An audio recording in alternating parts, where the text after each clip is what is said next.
Welcome to another episode of the AI Innovators podcast. Today, I have with me Sudha Reddy, CMO and co founder of Rava AI. And she's also the owner of a marketing agency called Agency Ready, spelled Ready, very similar to her last name. So, Sudha, welcome to the podcast. Nice to have you Thank you here. so much, Prashant. Thanks for having me here. Okay, so marketing agency owner to co-founder of an AI startup that focuses on marketing. First things first, right? Like, can you just tell us a little bit about what Rava AI is? Yeah, definitely. So Rava is a AI marketing platform that lets you pretty much manage your entire content generation life cycle. So let's say you have a website. The things that you need to do is you have to find your ICP first. You have to define your persona. You have to define the likes and dislikes of like the persona. Similarly, you have to do your SEO. SEO needs to be about not just your company. You have to compare it with other competitors, find the right keywords, and then generate content based on like audience needs as well as fulfilling the SEO, right? So what the tool automatically does is most of the times the biggest struggle is in figuring out what topic to write about. So combining this, Rava automatically picks out the topics for you. You actually have a set of content pillars. So ongoing basis, you actually can do blogs, social media, text plus images to be posting on all your social media. That's exactly what Rava does. This is this is fantastic for me as a marketer because I think this is we're 8 episodes in to this podcast, and this is the first time that I've actually had someone come in with a tool where AI is used for marketing, which is my discipline. It's interesting to see how many tools have come out, especially for AI sales and marketing, and I'm sure the next question is obviously something that you often get, which is what's different or unique about what Rava is doing compared to, Yeah. the chat GPTs of the world and all the other marketing tools out there. So definitely, there have been almost hundreds of tools because I've been in this space and I've also been running a marketing agency. I myself use so many models even before Rava, and especially for after generative AI, content generation has been completely democratized. So that has been finding like a technology mode is becoming harder and harder. Even after you find a technology mode, it actually gets surpassed very fast. You give it 2 weeks, you release a feature, it gets surpassed as well. So our differentiators definitely are being holistic in terms of what we are offering. We actually offer strategy, we offer SEO, we give you audience personas, and then ongoing content ideas as well. So those are like the things that are definitely what we are offering is different, and definitely training and fine tuning the AI models is a differentiator as well. But having said that, I don't deny that competition is pretty predominant in the space, and you have to constantly work on quality. You have to constantly work on a lot of things, and being an AI tool, you constantly have to pivot to customer needs as well, and that's been something I'm noticing as well. Yeah. That's interesting that you mentioned that there's a lot of AI tools out there for marketing. Obviously, I think this was even 4 or 5 years ago when we looked at the marketing landscape for SaaS. Mm-hmm. There were around 8,000, 9,000 tools. Mm-hmm. Add AI, and that's just fuel to an already raging fire. And now there's so many tools out there. What kind of challenges do you see in terms of one? I think it starts right from the beginning, right? Getting funding is it's easier for a lot of companies. The playing field has been leveled. So everything from getting funding to actually going to finding customers, you must be having heavy competition. So how has that challenge been, and what have you learned from that? Yeah. Let's go back to basics in terms of numbers. So, if you think about marketing organizations or any marketing organizations, 40% have already adopted AI. And if you look at marketers themselves, almost 82% of them have actually been using some or the other tools to do their job. So, that's actually already a big number because marketers have to do a lot of things in terms of creativity, tracking, so in terms of what they have to do, they actually are bound to like use AI for sure. So that, and they do look for, and marketers lately have been very tech savvy. I myself am from a tech background, an engineer turned marketer. And I see this being a little bit of a trend with marketing as well. They're very tech savvy and they're starting to use a lot of tools as well. So this plays a very big role for anyone in this AI space, which is most marketers already have explored open AI models themselves or have used some set of AI tools to do their job. And they have fixed up processes like themselves. They use something, they use their own prompts for doing content using Claude. They use, you yourself told me like some of the AI tools that you use to do videos and all of that as well. So that's become very common. And that is something that you see both in the funding space and me being in San Francisco. On a daily basis, I come across 10 to 12 tools that are doing sales and marketing in AI every single day. And this is no joke. Like everyone is competing for this. There's definitely demand and there's an overload of supply, I would say. And it's very challenging to be in this space and very, very challenging to actually get funding. The right people differentiate themselves with distribution and not necessarily a tech mode or not necessarily even the AI modeling itself. And that's something that I'm observing as well. To stay competitive in this space is not even, it's not possible. As in HubSpot, for example, you launch anything, any aspect of it, HubSpot has the capability to build it overnight and launch it as well. And you see this all the time, right? Like anything you come across, they are doing it better within like days. And do you have to compete in enterprise space? Then there's HubSpots of the world that are taking over. Everyone from LinkedIn to social media platforms are all offering their own AI tools as well.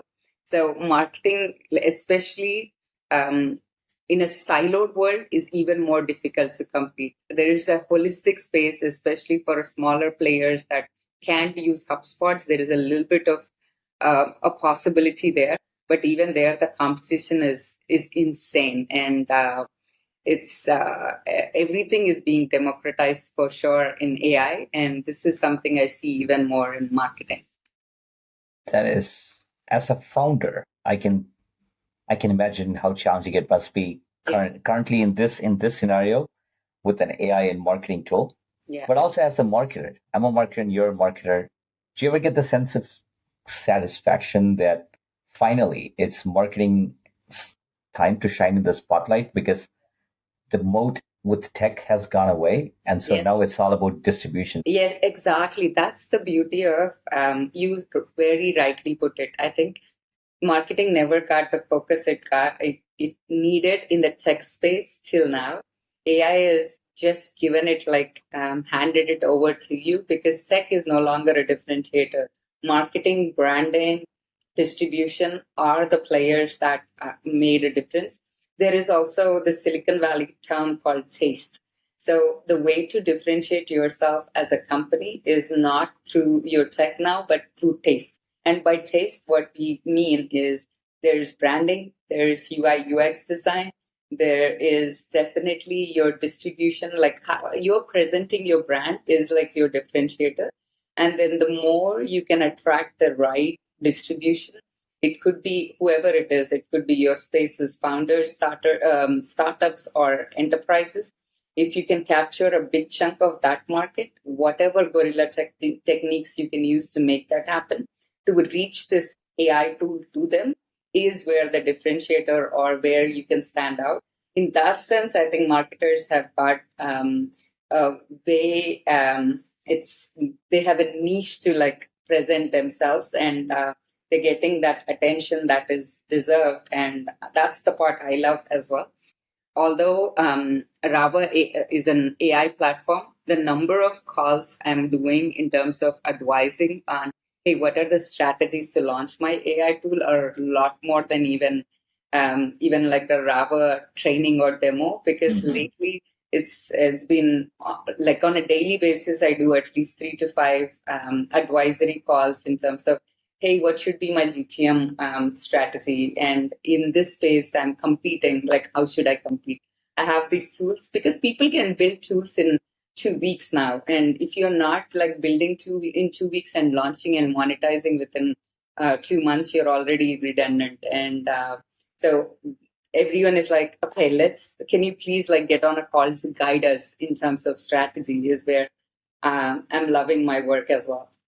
That that is really interesting that you mentioned that now there are more people reaching out in terms of strategy, because this is another personal story. I mean, this is my year 14 in marketing, and this was the first year that I've had companies also reach out to me, especially startups in tech in San Francisco, and VCs reach out, essentially kind of asking for the same sort of advisory sessions where they say, hey, they built a great product, but so have 10 others. And we're trying to find the differentiation in marketing. So could you come in?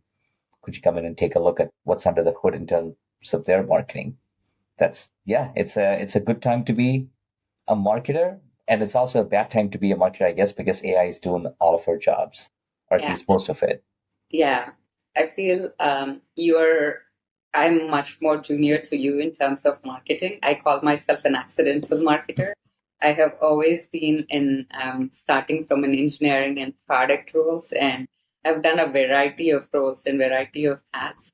But in the most recent role, I was owning all the products, marketing products for GoDaddy, both self-service um, and managed services for GoDaddy, but the hat I was wearing was more the product management. But because I dealt with so much with the small and medium businesses as well as startups, and I very naturally, even in my previous, entirely in my career, I've been focusing so much on building marketing products that I always got dragged into developing marketing strategy. And even more so at GoDaddy, I used to be on a panel where I used to advise startups to handle their marketing, and that is evolved into a role. And I myself am learning so much. I think this has been a learning journey for me as much as creating something as well. So that's been I am digging right into it as I'm learning and as I'm advising as well. So I have a lot to learn from you.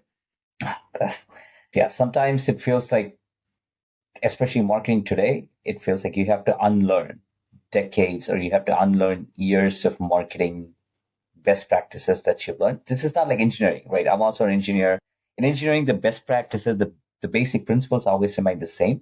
Yes. But in marketing, it's a complete shift these days in terms of having to unlearn everything that you've learned over a longer career. So I sometimes feel like it's much better to actually come in right at this time with Yeah. a fresher outlook, because you're much more tuned into what's working and what's not and what are the different channels than someone who's done things very traditionally.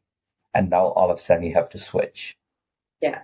Yeah. Yeah. Lately, I feel as long as you have a really good understanding of who your target audiences are and willing to experiment different channels in terms of reaching to them. It could be forums, it could be channels, it could be social media, it could be not social media, it could be email marketing. If you're willing to experiment and put the time and resources in understanding that, as well as putting the analytics behind it, then you have a marketing strategy to go after. And it doesn't work anymore to say, hey, I'm putting $10,000 on Google ads every day, and why am I not getting leads? It shouldn't even be a question anymore, because that's what traditionally a lot of marketing used to be based on performance marketing. That is not even working anymore. I think that's the willingness to adapt, learn is what I'm realizing, where the space is going, especially with AI. AI sometimes is targeting, okay, mine is focused on a niche for real estate professionals. Then think about where these real estate professionals are. It don't make sense to like just go and like be on Instagram all the time. Or it doesn't make sense to just do everything that everyone else is doing, because if you have to make your niche happen, like let's start with something small and then expand is what I keep at least rooting for. Yeah. Yeah. Riches in the niches. That's that's my favorite quote these days. When you explain what Rava does, right? And you mentioned that challenge, which was there's a lot of tools that have taken what's been a traditional discipline, right? So marketing was already, everything from ad generation, content creation, writing blogs, strategy, ICP, identification, everything that you mentioned. So when AI tools first came in, they looked at what are all the things that marketers are doing today. And then they figured out, okay, which one of these can I automate with AI? So now we've come to the point, like you mentioned, where there's dozens of tools that are all kind of fighting for the same problem. Mm-hmm. Have you seen any tool that's actually doing the opposite, which is instead of helping marketers create content with AI, have you seen any tools that are actually, I type in six of my competitors, it analyzes, the tool analyzes what is all the AI generated content out there? Where can you actually create content that's more human without any AI, without AI involvement? And where can you actually have a voice that's different from the rest of the market? Yeah, we ourselves do it as well. So we have a hallucination percentage that we actually calculate in terms of whenever we are writing content or whenever we are doing models. In the background, what we have is we actually have terms like hallucination calculator as well as fluff calculator and human-like representation as well. But in the most recent times, I have also come across quite a few tools. There's one tool I'm forgetting the name for, but a friend of mine has also created Orcool. Orcool is essentially a performance marketing platform that analyzes and that not only does like video ideas on the fly, but analyzes and optimizes it on the fly as well. And this is a very difficult space to be in, but she's actually doing it very well. And they have got very good funding from VCs as well as good set of enterprises starting to use them as well. That is one of the things that I've seen. Then I have also seen there's training tools as well, where it's either like a sales training tools or it's either chatbot like type of tools. So they have seen that as well. If you have come across Hyperbound, I don't know if you have, but Hyperbound does essentially it's an add-on to marketing and sales where it whenever you are a customer service person and or a salesperson, you have to actually turn that customer into a lead, right? Mm-hmm. Content generation is some part of marketing. The rest of the part of marketing is how do you take this and convert it into a lead? So there are lots of tools that have come into not just figuring out that whether this is human AI or not, and that is not even like the game here. I think Google has also gone away from it used to ding you for having AI generated content, but now, as long as it's informative and relevant content, they're not actually undermining your content. As long as it's relevant, they are still taking it for the ranking. So they are not even dinging you on AI generated content, but how cleanly, how relevant, how human like you're presenting is also becoming a norm. It's no longer and that differentiator is also going away. Everyone can write like in a way, as long as you can train it, you can do it well. So now how do you take that and convert it to get a customer is where the play is, where the game is. And there are a lot more tools coming into play. Okay, it's content is there now, text is there now, videos are there now. How do you now like make that into your lead generation funnel? I think that's the play, and I've seen quite a few tools starting to come into that play for sure. I'm gonna take a look at some of those tools. But now things have gotten really good that even the AI generation tools, they're starting to write like humans. So there's eventually gonna come a point where, I mean, I think we're there already, where you can't really tell which one is human generated, which one is AI generated content. Yeah, it's like I know I used to spend, and I love writing. Copywriting is something I used to consider as my differentiator, and I'm afraid to even say that that's my differentiator now because I write like my basic idea in Claude, and Claude does it like 200 times better than like what I can do, and but even there, I take my first draft and I rewrite it and I make it even more human. I try, but I think it's getting there more and more where I have to make minimal changes. And I am afraid of that as well, where the copy, the content is something that is done so beautifully with AI lately, especially like the latest Claude models. Oh my God, I love them. They're really good, and definitely something where marketers like main activity is being taken over. But I think that's where we need to adapt as well, and that's where we need to do quicker. And basically, maybe we can work with more brands. Maybe it's that shorter funnel where we just come into play in the strategy role, and then Hmm. we help them launch their GTM plans as well. So I think there's a good side of this as well. Yeah, yeah. And I think we also need to move away from traditionally, at least for the last decade or so, marketing's been mostly text related, right? Blogs, websites, all of that. And now AI's come in and AI is doing a much better job in many cases than what we can do. Yeah. Same with images. So maybe it's also time for marketers to shift to the spot, to the space where AI is not really good yet, which is videos, right? Like, which is one of the reasons why we're doing this podcast is again, I mean, podcasts have been around for a long time, but more and more intentionally going to places where AI can generate, but also again, with AI avatars, you can hear pretty soon. I think we're already there of having two AI avatars interviewing each other on a podcast. So Yeah, yeah. if you've heard of Notebook LLM, like that's pretty much doing that. I've tried that, and it generates an entire podcast, and as if it's sounding like human, and with minimal input, it does it so beautifully. So Notebook LLM does it, and then I've come across a few tools that starting to do video very very well. And there's a Y Combinator startup, Wimmer that actually they don't even do video yet, but they are getting there. But they take images and make it appear like a video, and Hmm. they have taken like minimal things and converted it into like a reel, or like converted it into a visual experience. And there's now tools coming into that as well. But that's where I think we have to be on our toes and be so adaptable on, okay, this is coming now, how do we use all these tools correct way on, and then win at this game and help the clients win at this game. And it's still the questions that don't go away are, how do I get my leads? The questions that don't go away are, what are my right like GTM funnels to launch on? The questions that don't go away are essentially, what's my tactics to go after a certain niche of customers. So Hmm. those are where AI is not able to figure it out, no matter how much you're able to train. That's where it comes from, experience and trial and error. I think that's where our game is as well.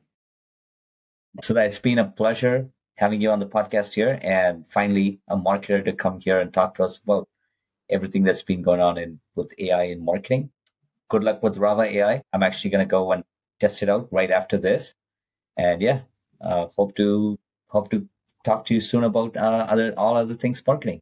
Yeah, thank you so much. It's been true pleasure. It's been fun to talk to you as well and explore some of these topics. So good luck to you too, and look forward to staying in touch and doing something brilliant for in marketing for our clients as well. Sure, absolutely. Have a good one.